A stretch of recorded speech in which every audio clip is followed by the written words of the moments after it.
chegamos nesse ponto, então já temos esse problema quanto à competência, já não é um ponto pacífico. Já não é um ponto pacífico. Que, diga-se de passagem, foi o ponto que anulou as condenações do Lula. Exatamente. Problema de competência. Perfeitamente. Vale lembrar. Agora, quanto aos crimes, né, os crimes que são imputados aos investigados e aos que já se tornaram réus. Né? Você é investigado, você não é réu. Da investigação, se te denunciam, se a denúncia é aceita, você é um réu, porque se instaura o processo criminal. Então, os crimes investigados são... Eu vou pedir... temos a tela, a direção dos crimes? Não, então nós vamos lá. Vamos lá, então. Você tem a tela dos artigos, é isso? Perfeito. Vamos para o Código Penal. Vamos começar aí com... Você vai jogando e eu vou... Para quem está em casa poder nos acompanhar, 286, que crimes são esses? Pode jogar a primeira tela. O primeiro é o crime de dano, que está no artigo 163 do Código Penal, que é destruir, inutilizar ou deteriorar coisa alheia, a pena de 1 a 6 meses ou multa. Mas o dano deles é um dano qualificado. Por que qualificado? Qualificado tem uma pena maior. Por quê? É cometido com violência ou grave ameaça, ou quando é cometido contra o patrimônio da União, que foi o caso. Né? A pena aí ela sobe de 6 meses a 3 anos, multa, além da pena correspondente à violência. Além do artigo 163, nós temos o artigo 165. Né? O artigo 165, não sei se vocês têm aí na tela, o artigo 165 é destruir, inutilizar ou deteriorar coisa tombada pela autoridade competente em virtude do valor artístico, arqueológico ou histórico. Detenção de 6 meses a 2 anos e multa. Já temos aqui 2 crimes. O terceiro crime que essas pessoas podem responder é o seguinte, pode colocar na tela. É o artigo 286, incitar publicamente a prática de crime. Isso, alguém incitou algum crime? Alguém pediu algum crime? A questão é, em 2021, foi incluído nesse artigo o parágrafo único, que é: incorre na mesma pena quem incita publicamente animosidade entre as Forças Armadas ou delas contra os poderes constitucionais, as constituições civis ou a sociedade. Foi incluído em 2021 esse tipo penal, cuja pena é de detenção de 3 a 6 meses ou multa. Já viram aí? Então, quando as pessoas estão na frente dos quartéis pedindo atitude das Forças Armadas, isso não era crime até 2021. Tornou-se crime em 2021. O presidente Jair Bolsonaro sancionou esta lei. Não, isso não era crime até 2021, tornou-se. Então, temos aí 3 crimes. Vamos para o quarto crime? O quarto crime é a associação criminosa, a antiga quadrilha. Associarem-se 3 ou mais pessoas para o fim específico de cometer crimes, pena 1 a 3 anos, a pena se aumenta da metade se a associação é armada ou houver a participação de crianças e adolescentes. Então é associação criminosa qualificada. Pode ser até para ir na frente do quartel falar SOS Forças Armadas, porque é um crime do Código Penal. Então se tiverem 3 ou mais fazendo a mesma coisa, né, numa comunhão dos 3 combinados terem ido para lá, isso é crime. Vamos para o quarto crime. O quarto crime é os crimes contra as instituições democráticas. Primeiro é a abolição violenta do Estado Democrático de Direito, que é tentar, né? É um crime de tentativa, não é uma tentativa de crime. Quando você tenta restringir o exercício ou impedir o exercício de poderes constitucionais, a pena de 4 a 8 anos. E também o crime, o próximo é do artigo 359-M, esse é o 359-L, é tentar depor por meio de violência ou grave ameaça o governo legitimamente constituído de 4 a 12 anos. Então nós temos aqui 5 crimes, eu falei? 1, 2, 3, 4, 6. 6 crimes. 459-M, 6 crimes, tá? Bom, voltando aqui pra gente. O dano houve, mas não foi todo mundo que cometeu o dano. O que o Estadão revelou pra gente? Que tem 2 blocos de denúncia e processo. É um blocão, uma baseada de quem estava no quartel e outra baseada de quem estava nos atos do 8 de janeiro. Na baseada do quartel, as pessoas estão sendo, com as mesmas palavras, sem mudar, Ctrl-C e Ctrl-V, só mudando o nome e documento, estão sendo ali acusadas do crime de incitação, por estar incitando a animosidade das Forças Armadas, e associação criminosa qualificada. O resto, o outro blocão, a outra baseada, é dano qualificado, dano contra patrimônio tombado, a abolição do Estado Democrático de Direito e golpe de Estado. São esses 4 crimes. Não importa, a pessoa estava lá, se ela estava dentro ou fora, ela está nesses 4, ela está colocada nessas 4 condutas. Mesmo quem está no primeiro blocão, que é o do quartel, se a pessoa estivesse jogando baralho com um amigo, e esse foi o exemplo utilizado pela Defensoria Pública, na reportagem do Estado de São Paulo, se alguém passasse lá, jogasse um baralho, foi enquadrado pelo mesmo crime. Sem individualização de conduta, tá? O advogado Jean Kleber Garcia, que representa 4 presos que estavam à frente do quartel, é acusado de incitação ao crime e associação criminosa. Por outro lado, quem foi preso nos atos de vandalismo à Praça dos 6 Poderes é denunciado por abolição violenta do Estado Democrático de Direito, golpe de Estado, dano qualificado e dano contra o patrimônio tombado. Foi isso que disse o jornal, como eu acabei de resumir aqui, além, é claro, da associação criminosa. A associação criminosa está tanto no quartel quanto em quem foi praticar os atos lá na Praça dos 3 Poderes, que se transmutaram em crimes ou foi para cometer crimes mesmo, nós não sabemos, tá? E ele diz categoricamente, não está ocorrendo a individualização de conduta. Bom, o subprocurador-geral da República, Carlos Frederico Santos, coordenador do grupo que investiga e apresenta as denúncias contra os manifestantes, afirmou que a medida é possível porque os delitos foram praticados. Aí, Capês, eu quero saber de você.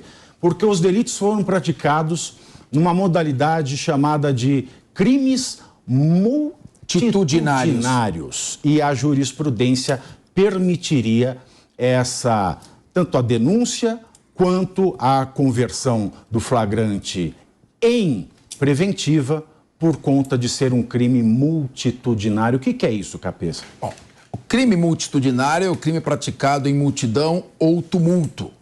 Esses crimes de autoria coletiva, são crimes praticados por várias pessoas, eles pressupõem, em primeiro lugar, a descrição genérica é possível.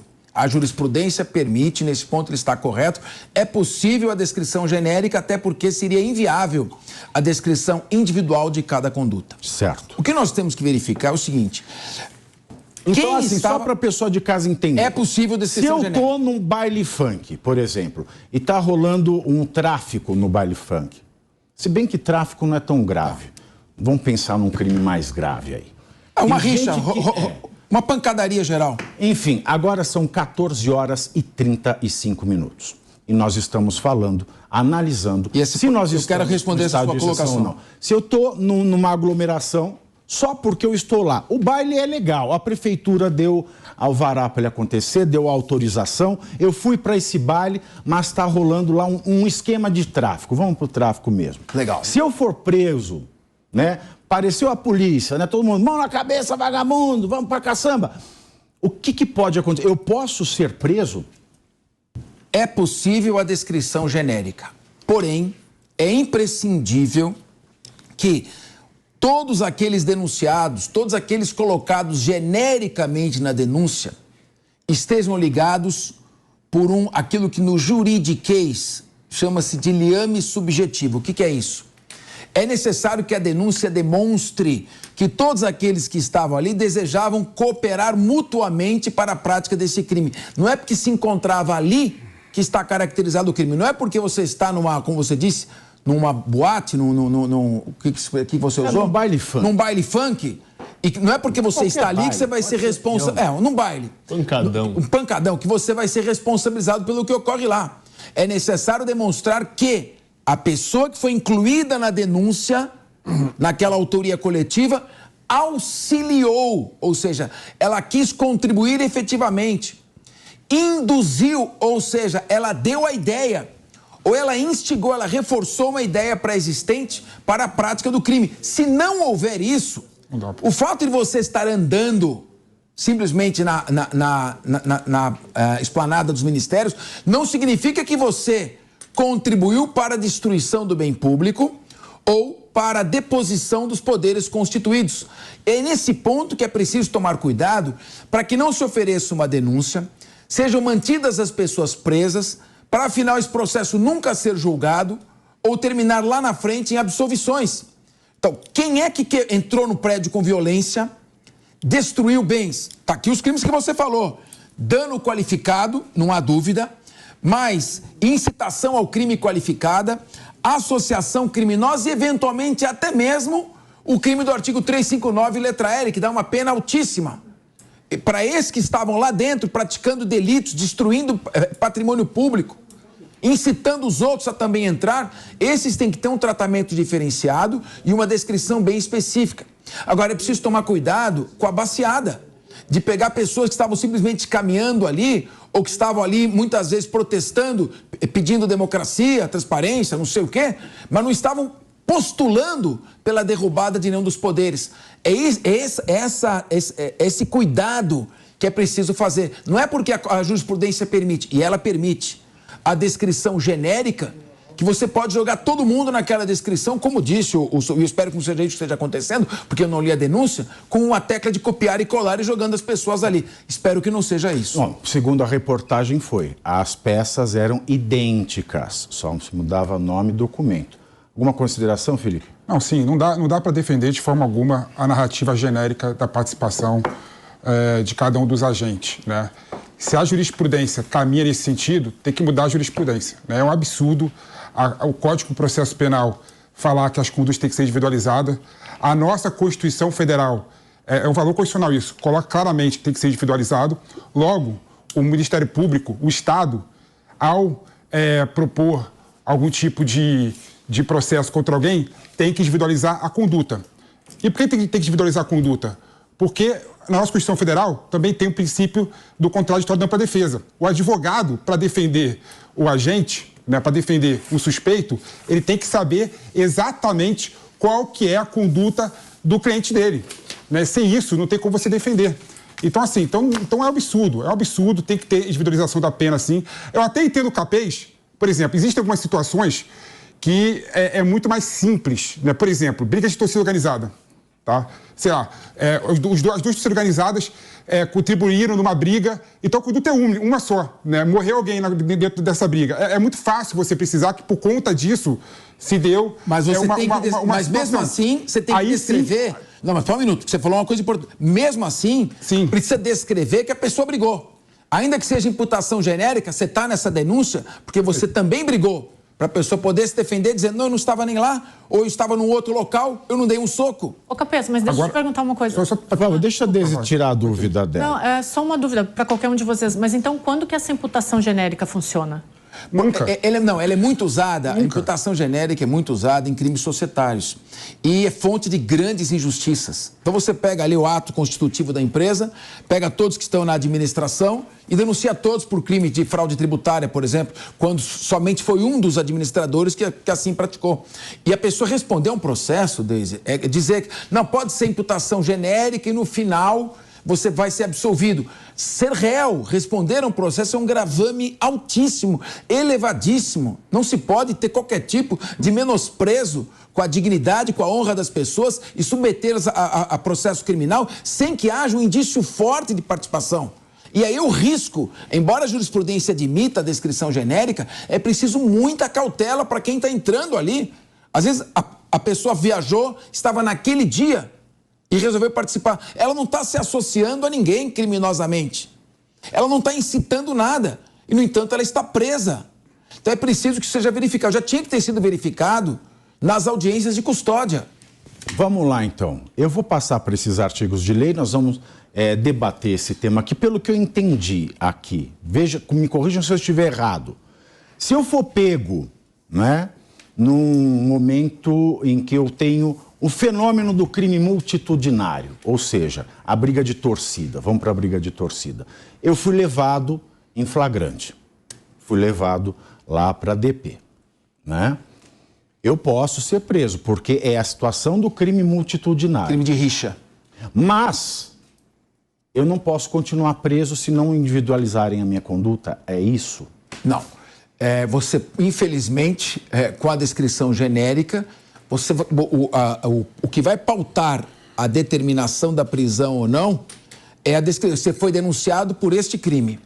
Então, o que tem que ser colocado por ocasião da prisão, se você tiver até puder colocar, o artigo 313, inciso 1º. Vamos lá, vamos entrar então aqui 313, no código... inciso 1º do Código de Processo Penal. Código do Processo Penal. Inciso 1º. Vamos ler aqui para as pessoas o que diz o Código 313. de Processo Penal. Código de Processo Penal são as garantias para que ninguém seja culpado injustamente. Primeiro vamos ler o artigo 282.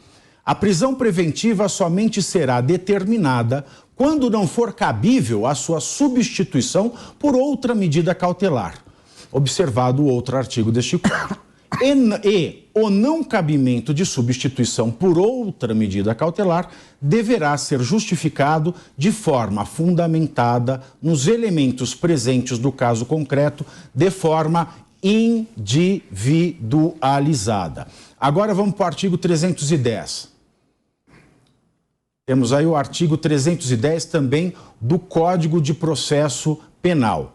Ao receber o auto de prisão em flagrante, o prazo máximo de até 24 horas após a realização da prisão, o juiz deverá promover audiência de custódia com a presença do acusado, seu advogado constituído ou membro da Defensoria Pública e o membro do Ministério Público. E nessa audiência,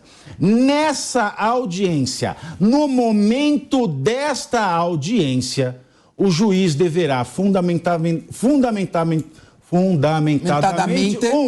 relaxar a prisão ilegal ou converter a prisão em flagrante em preventiva, quando presentes os requisitos constantes do artigo 312, que é a materialidade, ou seja, a evidência de que a pessoa cometeu o mesmo crime e que seja um perigo ela ficar solta na sociedade. Ou 3, conceder liberdade provisória com ou sem fiança. Me permite uma rápida colaboração. Dá uma olhada aqui. Em primeiro lugar, parabéns à produção, imagino que o Thiago participou disso, que ele é um jurista, pela colocação do artigo 282 do Código de Processo Penal. Isso é importantíssimo. O 282 diz: uma pessoa responderá presa a um processo somente quando não bastar nenhuma outra alternativa, não restar nenhuma outra alternativa que garanta a regularidade do processo. O Código de Processo Penal trouxe uma série de alternativas. Primeiro, o juiz, na audiência de custódia, ele tem que olhar para o artigo que eu vou pedir, se puder colocar, o 319. Ele vai olhar para o artigo 319 e vai procurar qualquer uma daquelas opções. Tornozeleira eletrônica, por exemplo. O juiz é obrigado, quando ele recebe um auto de prisão em flagrante, a olhar o artigo 319, tem uma pancada de opções para serem aplicadas no lugar da prisão. A prisão é a última circunstância. É a última instância. E aí volta naquele que estava aqui, que é o 312, que você colocou. Vamos voltar. Dá uma olhada. 312. Vamos dar uma olhada aqui, 312, exatamente como estava. Ele ainda tem duas exigências. Então veja bem. 310. Exatamente. Aí é o 312, que eu já vou falar. Põe no 310, por favor, como estava. Porque tem muita gente falando, né? Ah, golpista tem que ir pra cadeia. Tem, mas tem que ter devido processo legal. Então, vamos lá. Parágrafo 3º diz o seguinte: a autoridade que deu causa sem motivação idônea e não realização de audiência de custódia no prazo estabelecido no caput deste artigo, ou seja, 24 horas, será responsável administrativa, civil ou penalmente. E o parágrafo 4º, transcorridas 24 horas, prestem atenção, transcorridas 24 horas, após o decurso do prazo estabelecido neste artigo, a não realização da audiência de custódia, sem motivação idônea, ensejará também a ilegalidade da prisão. Tiago, olha o inciso 2. Leia o inciso 2 com muita calma, palavra por palavra. Nessas 24 horas, quando o juiz recebe o auto de prisão em flagrante, então cabe a ele converter a prisão em flagrante em preventiva, o que foi feito, quando presentes os requisitos do artigo 302. Quais são? Risco da pessoa fugir, atrapalhar a prova ou cometer novo crime. Só um minuto, Felipe Monteiro. Olha agora a conjunção aditiva, coordenativa aditiva e, que liga duas orações. Número 1, tem que estar presentes os requisitos da prisão preventiva. E, por favor, se puderem dar um close no tem que estar presente os requisitos da prisão preventiva. Inciso 2, e se revelarem insuficientes outras opções.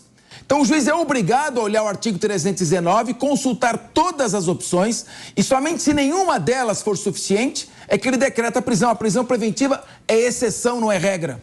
Bom, vamos lá. O que me chama a atenção, né, é que pela lei é claro que as prisões são arbitrárias e foram mantidas de forma ilegal. São prisões excepcionais. Claro, no período seguinte, vamos lá.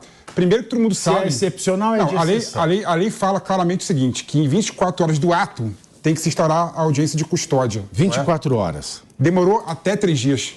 Né? Não, e não só, são 24 horas plus... No momento dessa audiência de custódia, que tem que ser realizada dentro das 24 horas, nesse exato momento o juiz também tem que decidir sobre a liberação, a preventiva ou medida cautelar. E a bizarrice fica pior, porque o juiz que conduziu a audiência de custódia fez um relatório e mandou para Alexandre de Moraes decidir sobre a legalidade ou não da prisão. Não é? Ou seja, não decidiu naquela hora ali. O juiz de audiência de custódia não decidiu na hora ali.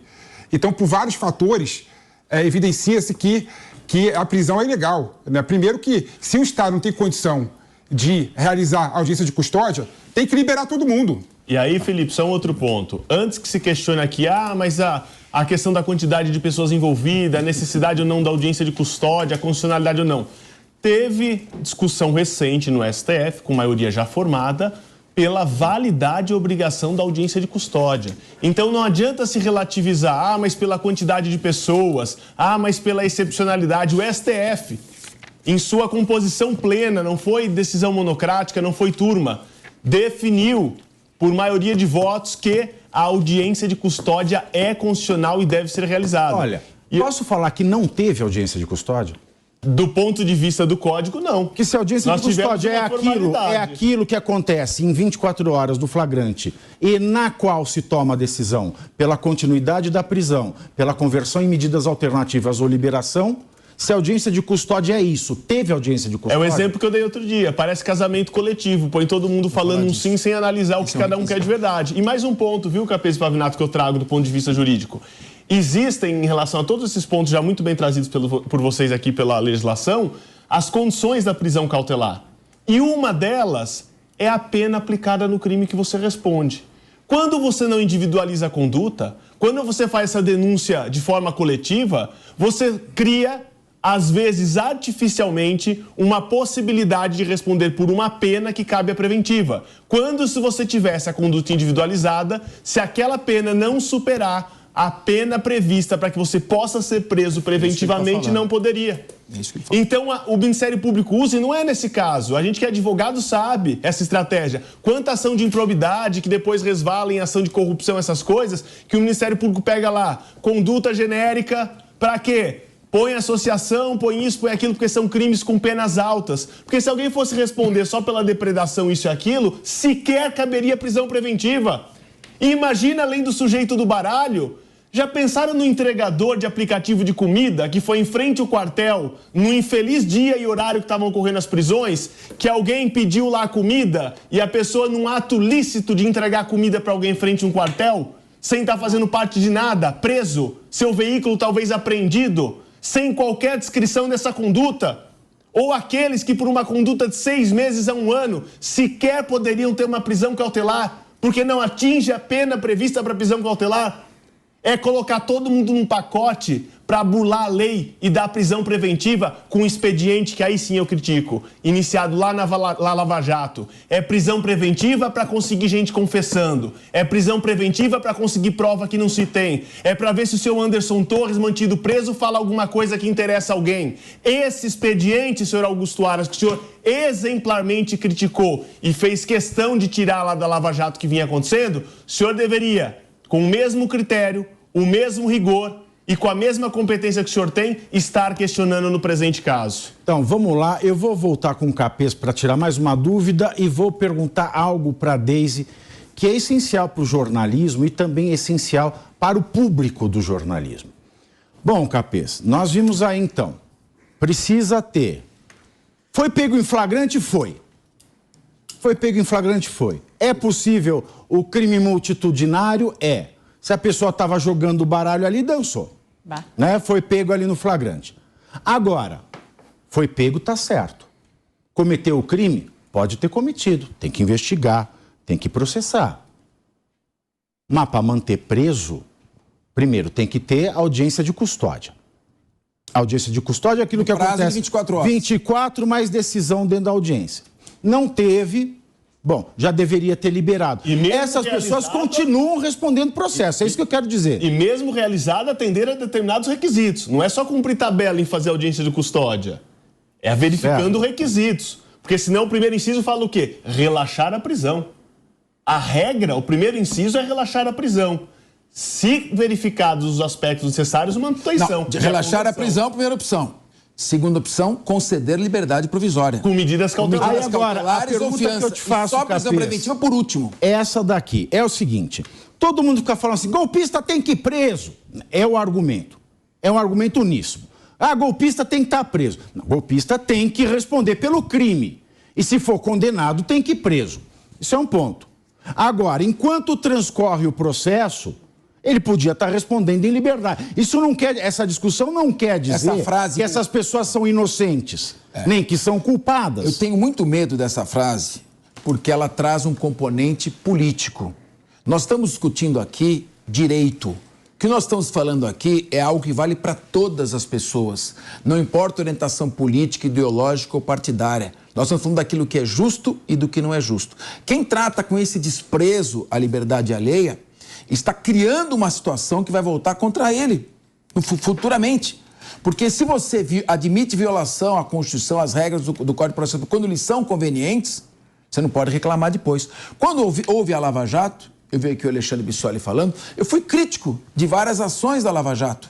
Fui crítico quando havia violação das regras de processo penal existentes. Fui crítico quando se determinava a condução coercitiva antes de determinar a intimação. Fui crítico quando se abandonou a investigação de fatos para passar a se investigar pessoas. Agora, é preciso que haja uma uniformidade no entendimento. Se nós começamos a sambar a Constituição e as leis ao talante das conveniências políticas, então esse discurso golpista tem que ir preso quem praticou o crime de ameaça ou tentativa de deposição do Estado Democrático de Direito e assim denunciado. Tem que ser preso quem se reuniu para fazer associação criminosa com esse desiderato. Não tem que ser preso quem simplesmente estava ali andando, caminhando pela esplanada, pode até responder pelo crime de associação criminosa, que é o artigo 288 do Código Penal, em liberdade. Que a pena é maior Esse que é o negócio. Sim, pode responder em liberdade. O que o Bissoli falou, a prisão preventiva, além de, em primeiro lugar, tem que ter esses 3 requisitos, demonstrar que a pessoa solta vai fugir, vai destruir prova ou vai praticar outro crime. Além disso, que não cabe nenhuma outra medida cautelar, como fiança, tornozeleira eletrônica. E, finalmente, no terceiro ponto, que o crime tenha uma pena máxima superior a 4 anos. Isso está no Código de Processo Penal. Então, o que é o Código de Processo Penal? O Código Penal é aquele que diz, cometeu esse crime, vai receber essa pena. O Código de Processo Penal diz, para receber essa pena, tem que seguir esse caminho. Nós não podemos violar este caminho.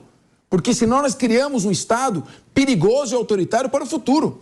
Agora, a pergunta é a seguinte, Deise, você viu aqui, nós temos esse monte de requisito, tá? Nós vimos uma peça institucional dizendo que os prédios foram, mas a democracia está inabalada.